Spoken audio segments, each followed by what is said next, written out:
إن الحمد لله نحمده ونستعينه من يهده الله فلا مضل له ومن يضلله فلا هادي له وأشهد أن لا إله إلا الله وحده لا شريك له وأشهد أن محمدا عبده ورسوله فإن خير الكلام كلام الله وخير الهدي هدي محمد وشر الأمور محدثاتها وكل محدثة بدعة وكل بدعة ضلالة صبحكم ومساكم فقد قال النبي عليه الصلاة والسلام بعثت أنا والساعة كهاتين أما بعد فأعوذ بالله من الشيطان الرجيم بسم الله الرحمن الرحيم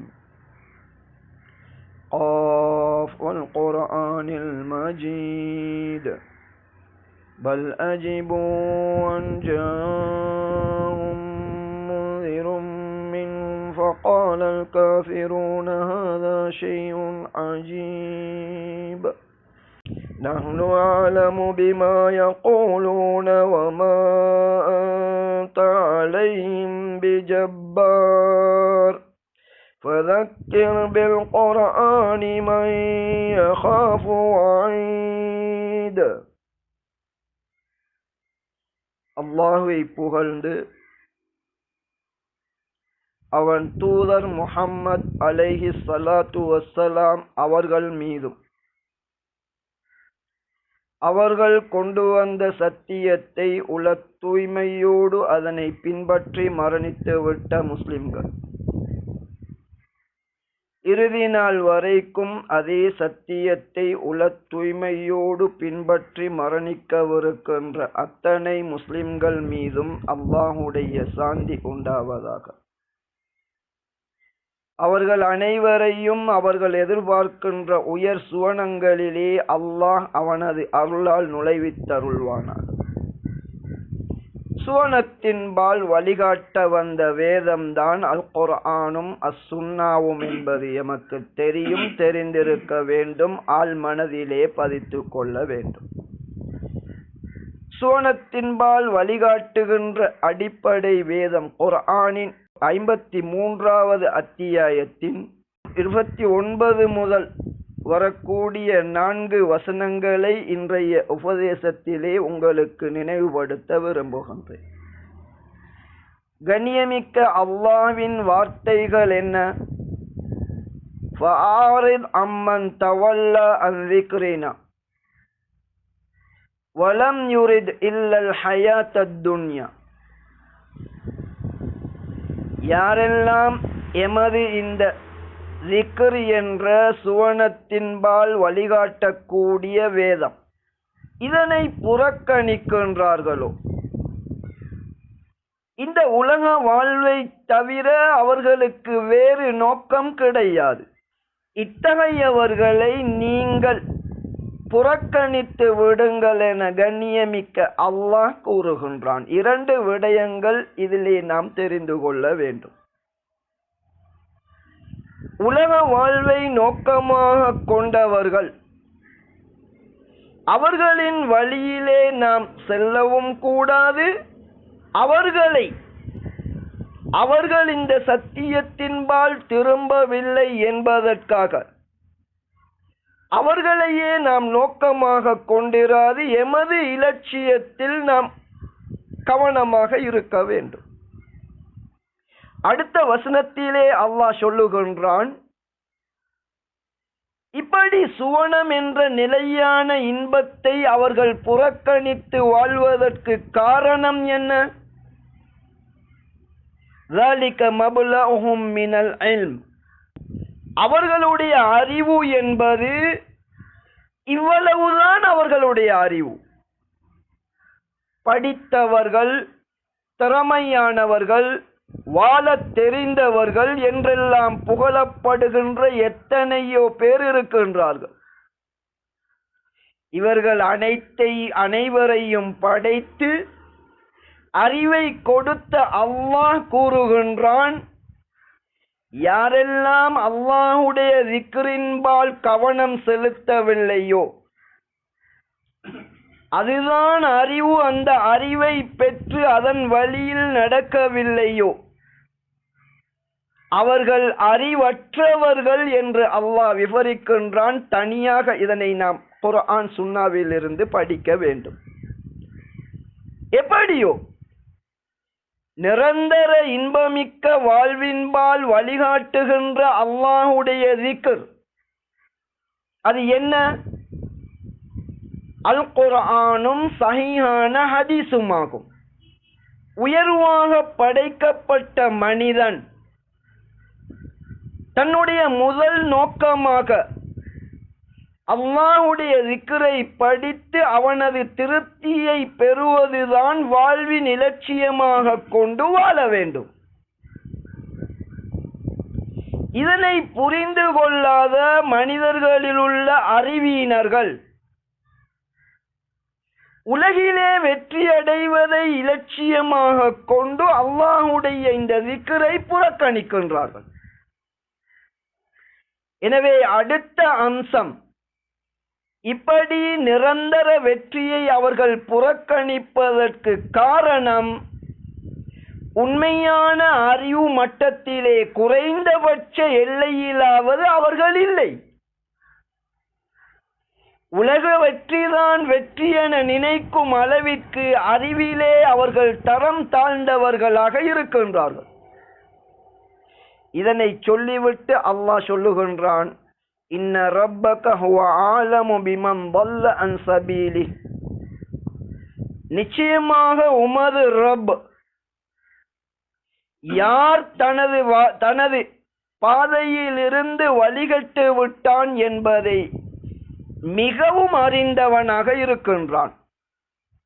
அதே போன்று வஹுவ ஆலமு பிமன் இஹ்ததா, யாரெல்லாம் நேர்வழி பெற்றிருக்கின்றார்களோ அவர்களையும் அல்லாஹ் மிகவும் அறிந்திருக்கின்றான்.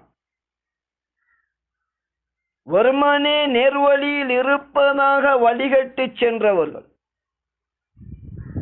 நிச்சயமாக அவர்களை அல்லாஹ் அறிவான். முஸ்லிம்களாகிய நாங்கள் ஏனையவர்களை விட முதலிலே அல்லாஹ்வுடைய திக்ருக்கு முற்றிலும் வழிபடுகின்றவர்களாக மாறிவிட வேண்டும். நபியுடைய காலத்தில் நபியும் நபி தோழர்களும் அல்லாஹ்வுடைய திருப்தியை முதல் இலக்காக வைத்து செயல்பட்டார்கள். எனவே வெளிப்படையிலே வஹியை பின்பற்றக்கூடிய நாம் அதுதான் அல்லாஹ்வுடைய திக்ர் ஆகும். அல்லாஹ்வின் திருப்திக்கான பாதையை தேர்வு செய்ததன் பிறகு உலகிலே ஆகுமான வழியில் உழைப்பதொன்றும் ஹராம் கிடையாது. உலக சொத்துக்கள் கூட அல்லாஹ்வுடைய அருள் என நபி அவர்கள் விவரிக்கின்றார்கள். ஆனால் உலக சொத்துக்களை அடைவதுதான் இலட்சியம் என்ற போக்கிலே நாம் போகக்கூடாது. குர்ஆன் சுன்னா என்பதை அதன் எல்லைகளை நாம் கடந்து விடக்கூடாது. எனவே இந்த இரு வசனங்களில் இருந்து நாம் படிக்க வேண்டிய விடயம், அல்லாஹ்வின் திருப்தியை முதல் நோக்கமாக கொண்டிருக்க வேண்டும். அதற்குரிய ஒரே வழி அல்லாஹ்வுடைய திக்ர் என்ற குர்ஆன் சுன்னாவிலே பயணிக்க வேண்டும். அதிகமானவர்கள் அதனை புறக்கணித்து வாழ்வதென்பது எம்மை ஏமாற்றிவிடக்கூடாது. அதிகமானவர்கள் இவ்வாறு உலகை நோக்கமாக கொண்டு அல்லாஹ்வுடைய திக்ரை புறக்கணிக்கின்றார்கள் என்றால் குறைந்தபட்சம் இருக்க வேண்டிய அறிவு அவர்களுக்கு கிடையாது. எனவேதான் இவ்வாறு பயணிக்கின்றார்கள் என்ற உண்மையை நாம் விளங்கிக் கொள்ள வேண்டும்.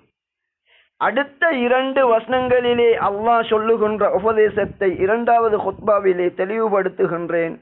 ஃபஸ்தக்ஃபிரூஹு இன்னஹு ஹுவல் கஃபூருர் ரஹீம். இன்னல் ஹம்தலில்லாஹி நஹ்மதுஹு வ நஸ்தஈனுஹு மன் யஹ்திஹில்லாஹு ஃபலா முضل லஹு வ மன் யுضللஹு ஃபலா ஹாதிய லஹு.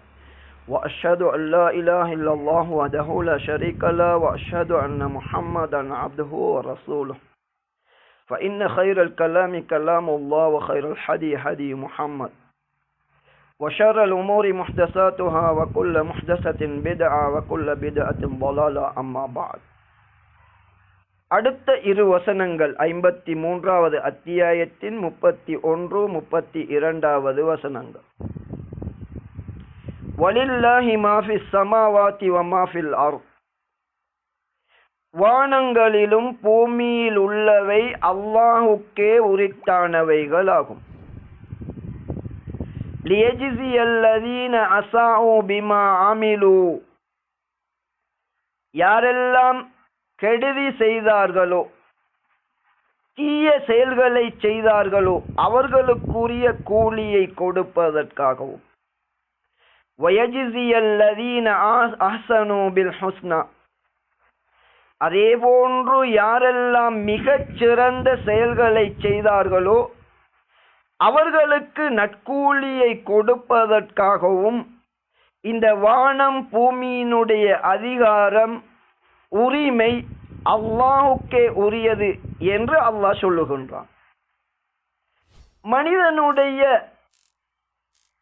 அதாவது அவனது நிலைமை பரிதாபமும், அவர்களை பார்த்து புன்னகைக்க வேண்டிய, ஏன் இந்த அளவு அறிவு மட்டத்தில் திறமையானவர்கள், தேடலுடையவர்கள், நீதத்தை எதிர்பார்க்கின்றவர்கள், இப்படி பல்வேறு மனிதர்கள் இருந்தும் அவர்கள் அல்லாஹ்வுடைய இந்த திக்ரை ஏன் புறக்கணிக்கின்றார்கள்?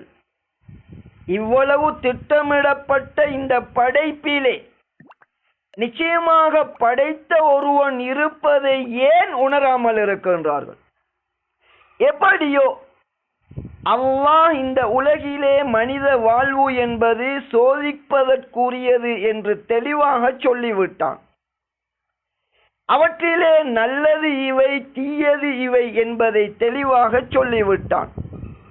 ஒவ்வொரு மனிதனும் தனது வாழ்க்கையை முடித்ததன் பிறகு மிகச் சிறந்ததை செய்த நல்லவர்களுக்கு அல்லாஹ் நல்ல கூலி கொடுப்பான். அந்த சாராரில் தான் நாம் இருக்க வேண்டும். இப்போது நல்லது செய்பவர்கள் எப்படி இருப்பார்கள் என்பதை அடுத்த வசனத்தில் அழகாக கூறுகின்றான். புனித ரமதான் ஆரம்பித்து விட்ட நிலையில் நிரந்தர வெற்றியை எதிர்பார்க்கின்ற ஒவ்வொரு மனிதனுக்கும் அல்லாஹ்வுடைய வார்த்தையாக நான் நினைவுபடுத்தக்கூடிய இந்த வசனம் கவனமாக நாம் காது கொடுத்து கேட்க வேண்டும். எமது நலவுகளை நாம் அதிகரித்து கொள்ள வேண்டும். அல்லதீன யஜ்தனிபூன கபாயிரல் இஸ்ம் வல் ஃபவாஹிஷ் இல்லல் லமம். இந்த மிகச் சிறந்ததை செய்யக்கூடியவர்கள் யார் என்பதை அல்லாஹ் தெளிவுபடுத்துகின்றான். அவர்கள் எப்படி இருப்பார்கள்? பெரும் பாவங்கள், மானக்கேடான விடயம், இவற்றை ஒருபோதும் அவர்கள் செய்ய மாட்டார்கள். பெரும் பாவங்கள் என்பது எத்தனை என்பதிலே அறிஞர்கள் பெரும் முயற்சி செய்திருக்கின்றார்கள். 70 இருக்கின்றது என ஒரு அறிஞர் எழுதியிருக்கின்ற தகவல் குர்ஆன் சுன்னா ஒளியிலே நாம் அலசுகின்ற போது நம்பகமற்ற பல செய்திகளை கொண்டு பல விடயங்கள் அதிலே பதியப்பட்டுள்ளன. அதனை ஏற்கும்படியாக கிடையாது. எப்படியோ இந்த விடயத்தில் பொதுவான ஒரு சில அறிஞர்கள் கூறுவது சரியாக இருக்கின்றது. எவையெல்லாம் கடுமையான தண்டனைக்குரிய பாவம் என கூறப்பட்டுள்ளதோ அவை அனைத்துமே பெரும்பாவங்கள் என்ற வரைவிலக்கணம் நாம் தேடிய வரையிலே குர்ஆன் சஹீஹான ஹதீஸிலே அது உண்மையாக ஏற்கக்கூடியதாக இருக்கின்றது. எனவே எவையெல்லாம் அல்லாஹ்வுடைய தண்டனையை பெற்று தருமோ, நிரந்தர நரகில் ஆழ்த்துமோ, சுவனத்தை தடை செய்து விடுமோ, இது போன்ற பாவங்களை யார் அல்லாஹ்விடம் மிக நல்லவர்கள் என்ற தீர்ப்பு பெற வேண்டுமோ அவர்கள் இது போன்ற பெரும் பாவங்களை தவிர்த்து கொள்ள வேண்டும். அதே போன்று தங்களுடைய மானத்தை பறிக்கக்கூடிய, குறிப்பாக விபச்சாரம் என்பது நாம் வாழுகின்ற இந்த காலத்தில் பெருகி இருக்கின்றது. இறுதி காலத்திலே அது பெருகும் என நபி அவர்கள் கூறினார்கள். இந்த விபச்சாரம் என்பது முதன்மையாக மானக்கேடான காரியம் என்பதிலே உள்ளடங்கும். எனவே தண்டனைகளை பெற்றுத்தரும், சுவனத்தை தடை செய்யும், நரகத்தை கடமையாக்கும் இது போன்ற பெரும் பாவங்களை தவிர்த்து கொண்டால் தான் அல்லாஹ்விடம் நல்லது செய்த முஸ்லிம்களாக நாம் மாற முடியும். அதே நேரத்தில் கண்ணியமிக்க அல்லாஹ் எவ்வளவு நுட்பமாக தீர்ப்பு வழங்கக்கூடியவன் என்பதை பாருங்கள். இல்லல்லமம் என்ற வார்த்தையை கூறுகின்றான். மனிதர்கள் மலக்குகளாக மாறிவிடுங்கள் என்று அல்லாஹ் சொல்லுகின்றானா? நிச்சயமாக இல்லை. பெரும் பாவங்களில் இருந்து நீங்கள் தவிர்த்து கொள்ள வேண்டும், சிறிய பாவங்களை தவிர. சிறு பாவங்கள் மனிதனிலே நிகழும். அதற்காக பாவங்களை குறைத்து மதிப்பிட்டு விடக்கூடாது. ஆனால் சுவனம் செல்ல விரும்புகின்றவன் பெரும்பாவங்கள் அத்தனையிலும் இருந்து அவன் விடுபட வேண்டும். குஃப்ரிலும் ஷிர்கிலும் பிதஅத்திலும் கொண்டு செல்லாதவரை பெரும்பாவங்கள் நிகழ்ந்து விட்டால் உடனடியாக அல்லாஹ்விடம் நாங்கள் மீள வேண்டும். ஏனென்றால் அடுத்து அல்லாஹ் என்ன சொல்லுகின்றான் என்று பாருங்கள். இன்ன ரப்பக வாசிஉல் மக்ஃபிரா, உங்களது ரப் மன்னிப்பதில் மிகவும் விசாலமானவன். இணை வைத்தல் குஃப்ரான விடயம், பித்அத் என்பதும் இணை வைத்தலின் ஒரு அம்சமாகும். நிரந்தரமாக நரகிலாழ்த்துகின்ற விடயங்கள், சுவனத்தை ஹராமாக்குகின்ற விடயங்கள், இவற்றிலிருந்து நாம் தவிர்ந்து நடந்தால் பலவீனத்தை கருதி மனிதனின் தன்மையை மிகவும் அறிந்த அல்லாஹ் சிறு சிறு பாவங்கள் நடந்து விட்டால் மிகவும் மன்னிக்கின்ற அல்லாஹ் அவன் மன்னிப்பதாக சொல்லுகின்றான். ஒரு விடயம் கட்டாயம் சொல்லப்பட வேண்டும். நபி அவர்கள் கல்வி அறிவூட்டி பண்பான நேர்வழியில் பயிற்றுவித்த அந்த சஹாபாக்கள் பிறருடைய பாவங்களை அவர்கள் தேடித் திரியவில்லை. எப்போதெல்லாம் அல்லாஹ் எச்சரிக்கின்ற உபதேசம் வருகின்றதோ பாவிகளில் அவன் நானாகத்தான் இருப்பேன் என்ற முதலாவது தங்களை அல்லாஹ்வுடைய பாவங்களில் சிக்கிவிடக் கூடாது என்ற எச்சரிக்கை அடைபவர்களாக இருந்தார்கள். 30க்கும் மேற்பட்ட நபித்தோழர்கள். அவர்களில் முதன்மையானவர்கள் யார் தெரியுமா? நபிக்கு அடுத்த அந்தஸ்து இந்த உம்மத்திலே கிடைக்கப் பெற்ற அபூபக்கர் ரலியல்லாஹு அன்ஹு. நான் ஒரு நயவஞ்சகனாக இருப்பேனோ என பயந்தார்கள். எனவே சுருக்கமாக எனது வழிகாட்டல், பாவங்கள் பிறர் செய்கின்றார்களோ என்று தேடுவது நல்ல முஸ்லிம்களின் அடையாளம் கிடையாது. தனது நலவில் தான் வெற்றி பெற வேண்டும் என நினைக்கின்றவன் ஏதேனும் எச்சரிக்கை வருகின்ற போது நான் அந்த குற்றவாளியாக இருப்பேனோ என பயப்பட வேண்டும். ஏனென்றால் அல்லாஹ்விடம் வெற்றி பெறுவதற்கு நாம் இந்த தீனிலே நுழைந்திருக்கின்றோம். எனவே நல்லவர்களின் அடையாளமாக அல்லாஹ் சொல்லுகின்றான், பெரும் பாவங்களை அவர்கள் தவிர்த்து கொள்வார்கள். பெரும் பாவங்களிலே மிக பெரிய பாவம், முதன்மை பாவம், யாரெல்லாம் இதனை விடுவதற்கு உறுதி பூணுகின்றார்களோ உலகிலும் அவர்கள் நல்ல மனிதர்களாக மாறி அவர்கள் எதிர்பார்க்கின்ற அல்லாஹ்வின் திருப்தியை இன்ஷா அல்லாஹ் நிச்சயமாக அவர்கள் அடைய முடியும். அதுதான் பெரும்பாவங்களிலும் பெரும்பாவம் 7 இருக்கின்றது என தெளிவுபடுத்திய நபி அவர்கள் இறுதியாக அந்த ஒன்றை கூறினார்கள். அலா வகவுலு ஸூர், அலா வகவுலு ஸூர், அலா வகவுலு ஸூர். ஹதீஸை அறிவிக்கின்ற நபி தோழர் கூறுகின்றார், சாய்ந்து கொண்டிருந்து விளக்கம் கொடுத்த நபி அவர்கள் இறுதியாக சரியாக எழுந்து அமர்ந்து கொண்டு மேலே நான் சொன்ன வார்த்தையை மீண்டும் மீண்டும் மீண்டும் கூறிக்கொண்டிருந்தார்கள். நபி அவர்கள் நிறுத்தக்கூடாதா என நினைக்கும் அளவிற்கு அதனை கூறினார்கள். அதுதான் பொய் சொல்லுதல் என்பதாகும். ஒரு மனிதன் எந்த சந்தர்ப்பத்திலும் நான் பொய் சொல்ல மாட்டேன் என உறுதி கொண்டால், குறிப்பாக தீனுடைய விடயத்திலே எந்த ஒரு சந்தர்ப்பத்திலும் நான் பொய் சொல்வதில்லை என்று உறுதி பூண்டால், நிச்சயமாக நாம் எதிர்பார்க்கின்ற சுவனங்களிலே எம்மை நல்லவர்களாக அல்லாஹ் கணித்து அந்த உயர் சுவனங்களிலே நுழைவிப்பான் என்பதை நாம் எதிர்பார்க்கலாம். எனவே பெரும் பாவங்களிலிருந்து நாம் தவிர்ந்து நடக்க வேண்டும். தற்செயலாக சில பாவங்கள் நடந்துவிட்டால் உடனடியாக அல்லாஹ்விடம் நாம் தௌபா செய்ய வேண்டும். இறுதியாக இந்த வசனத்தில் அல்லாஹ் கூறுகின்றான், உங்களை நீங்களே தூய்மையாக்கிக் கொள்ளாதீர்கள். நான் மேலே சொன்னவாறு நாங்கள் குற்றவாளிகளாக இருப்போமோ என்ற உணர்வு எப்போதும் இருக்க வேண்டும்.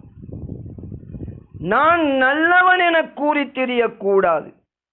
எமது பார்வையில் மற்றொருவன் நல்லவனாக தெரிந்தால் கூட நபி அவர்கள் கூறினார்கள், லா நுஸக்கி அலல்லாஹி அஹதா வல்லாஹு ஹசீபு. அல்லாஹ்வை தாண்டி யாரையும் நாம் தூய்மைப்படுத்த முடியாது.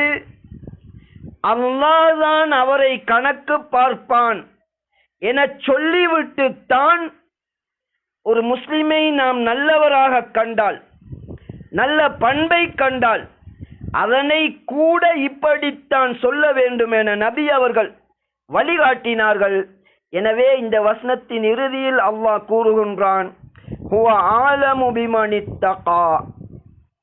உங்களில் அவனை அஞ்சி நடப்பவர் யார் என்பதை அவன்தான் மிக அறிந்தவன் என அல்லாஹ் தெளிவாக சொல்லுகின்றான்.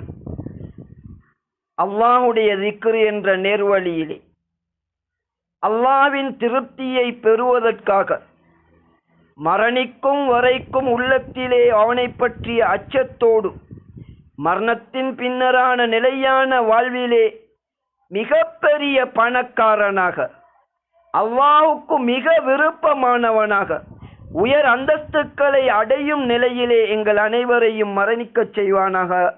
அகூலு ஹாதா வ அஸ்தக்ஃபிருல்லாஹ லீ வ லிசாயிரில் முஸ்லிமீன வல் முஸ்லிமாத்.